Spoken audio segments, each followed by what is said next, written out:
টাকা 2000 টাকা আছে নাকি 2000 টাকা হরবান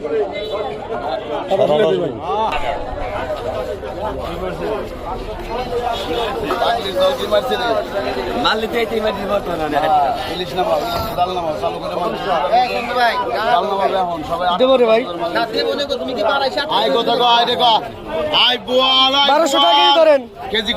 1200 আয় 1200 গায় 1200 1300 1400 টাকা কেজি গেল 1400 টাকা 1400 টাকা কেজি গেল 14 1400 টাকা কেজি গেল 1400 টাকা কেজি 1400 টাকা কেজি গেল 1400 একরট মাল 1400 টাকা কেজি নাই 1400 টাকা কেজি 150 টাকা। এই যে বিশু ভাই কিনছো, বিশু ভাইকে লোকে আমরা দাম করলাম না, বিশু ভাই কাজটা নির্বাচ করে ভাই কি দিয়েছে।